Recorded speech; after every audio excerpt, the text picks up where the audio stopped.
luluskan saja Pak. Pertama tolong sampaikan salam saya dan keinginan saya, kami semua guru honorer ya dan K2, tolong sampaikan harapan, keinginan, ya penghargaan atas pengabdian kami guru honorer dan K2 kepada Mas Menteri. Tolong sedikit saja nurani untuk kami ya, karena tidak akan ada Pak Dirjen, tidak akan ada menteri, tidak akan ada presiden, tidak akan ada pengusaha tanpa kami guru honorer.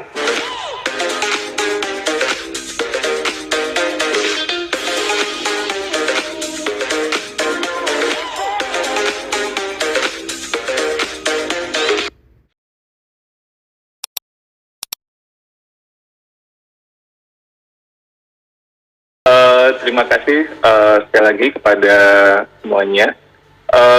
Sebenarnya gini, tujuan kita tentunya untuk seleksi ASN pegawai pemerintah dengan perjanjian kerja untuk guru-guru honorer ini ada 3. Yang pertama adalah perbaikan tata kelola guru secara keseluruhan, lalu penyelesaian isu guru honorer dan reformasi birokrasi ASN. Nah, kenapa munculnya guru honorer ini? Karena yang pertama, tata kelola guru kita dengan desentralisasi ini tidak berjalan secara optimal. Jadi supply dan demand-nya itu tidak terjadi secara seimbang. Ketika ada guru yang pensiun, tidak langsung diganti oleh guru atau rekrutmen yang baru. Sehingga sekolah-sekolah pun pada akhirnya melakukan rekrutmen secara sendiri-sendiri. Yang ini kemudian menimbulkan variasi dalam hal kualitas dan juga kondisi kerja guru-guru kita. Sehingga banyak sekali guru-guru kita yang tidak mendapat kondisi kerja yang layak. Nah, inilah yang kemudian kita ingin lakukan dengan seleksi ASN P3K untuk memperjelas status guru sebagai aparatur sipil negara dan kemudian meningkatkan kesejahteraan guru-guru tersebut karena kemudian gaji dan tunjangannya itu setara dengan PNS. Nah, kemudian juga ini merupakan bagian dari reformasi birokrasi. Reformasi birokrasi ini tujuannya adalah meningkatnya pelayanan pada publik. Dan inilah yang kemudian dalam konteks guru, maka sesuai dengan Undang-Undang ASN nomor 5 tahun 2014, maka peningkatan kualitas layanan publik dalam hal pendidikan ini adalah layanan kepada murid-murid kita. Kita ingin kualitasnya tetap terjamin demi kepentingan murid-murid kita karena tantangan pendidikan saat ini dan mendatang ini sungguh luar biasa. Jadi inilah yang ingin kita lakukan juga supaya secara kompetitif sistem pendidikan kita bisa terus lebih baik dan menghadapi tantangan zaman yang kita hadapi. Memang buat peserta tes yang belum mencapai nilai batas kelulusan untuk tahap pertama, panitia seleksi nasional memberi kesempatan, dan ini nggak pernah terjadi sebelumnya, yaitu ada seleksi tahap 2 dan tahap 3. Yang ini yang merupakan kita harapkan dapat dimanfaatkan oleh semua guru yang masih belum berhasil di tahap pertama agar bisa mencapai nilai batas kelulusan pada seleksi tahap kedua dan ketiga. Ya, namanya juga seleksi, tentunya ada proses yang kemudian bisa menentukan melewati dan yang belum.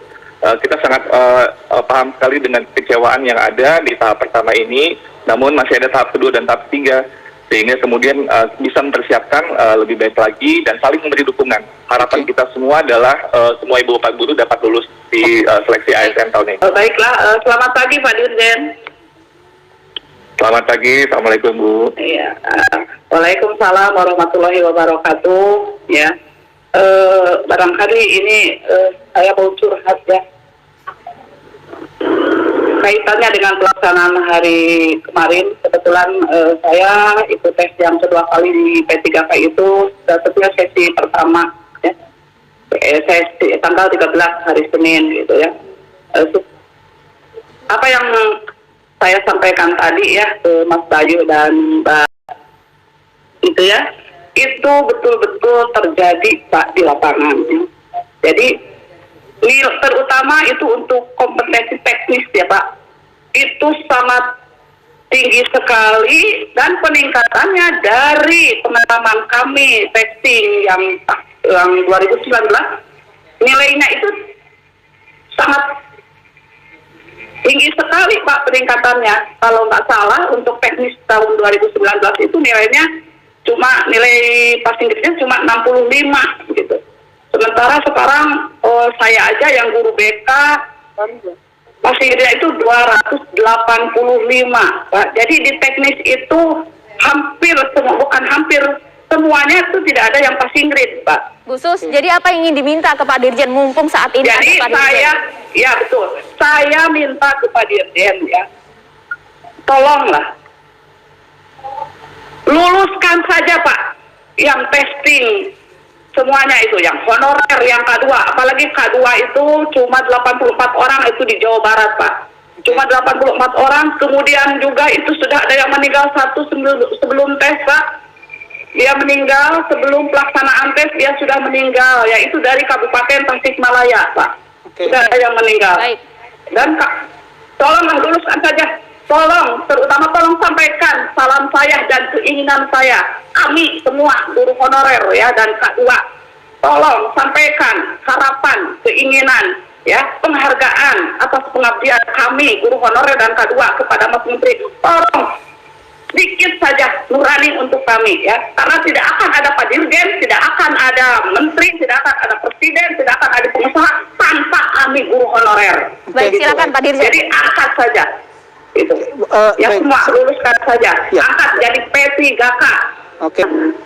Assalamualaikum warahmatullahi wabarakatuh Pak Dirjen. Saya mengapresiasi dari apa yang disampaikan oleh Utus, tapi dalam hal ini memang segala sesuatunya itu kita sebagai masyarakat Indonesia juga mematuhi aturan. Nah, dalam hal ini bukan saya tapi dalam hal ini juga tolong kami jangan selalu mengatakan kan masih ada kesempatan kedua dan ketiga. Kami ini sebenarnya sudah sangat capek Pak dengan kondisi kami di lapangan. Kalau kami harus katakanlah harus bersaing dengan mereka yang muda dalam hal ini, mohon maaf terkait kemarin soal ujian kemarin itu, saya guru bahasa Indonesia, di sini pelajaran bahasa Indonesia soalnya kayak koran Pak, mohon maaf. Jadi kami mengerjakannya itu bukan memahami kalimat yang ada, tetapi hanya membaca petunjuk dan jawaban apa yang ada di situ. Karena untuk memahami kalimat yang di atas itu sangat dengan waktu yang sangat singkat itu sangat kami rasakan, apalagi dengan usia mata kami sudah, itulah kendala-kendala. Okay. Nah, kami sangat berharap bukan kami harus dibenturkan, masih ada kesempatan kedua, tahap kedua, ketiga, Pak. Mohon. Jadi mohon harapannya dengan- apa, Bu Sri? Harapan kami, tolong paling tidak, kalau memang grade-nya itu, saya berharap grade itu turun, Pak. Paling Oke, tidak grade. ada turun, katakanlah 30%, itu satu. Oke. Kalau itu ada afirmasi, teman-teman ini ada afirmasi, katakanlah K2 itu ada 15%. Atau mungkin yang usia 35 ada 30%. Oke. Ada toleransi di sana lah ya Bu Sri. Itu ada toleransi gitu loh. baik. Dengan pengabdian kami yang selama ini sudah tidak ada belum ada perhatian sama sekali. Contohnya Oke. saya sudah 25 tahun. Nah ini Pak yang harapan ada korelasi antara pengabdian dengan apa yang dengan aturan. Jadi kami Oke. tidak menolak aturan yang ada Ya, begitu Pak. langsung saja kita dengarkan Pak Dirjen, monggo dijawab Bu Sri dan juga Bu Sus tadi masukannya. Terima kasih masukan-masukannya kepada Ibu Sri dan Bu Suswantini. Tentunya seperti yang sudah disampaikan juga oleh Bu Sri dan Bu Suswantini bahwa kita sangat memahami tentang kondisi yang ada di lapangan.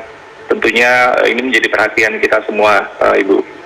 Namun tentunya yang seperti Ibu juga sampaikan bahwa untuk menjadi aparatur sipil negara ini perlu melalui sebuah proses seleksi. Ini kan sesuai dengan undang-undang atau regulasi yang ada.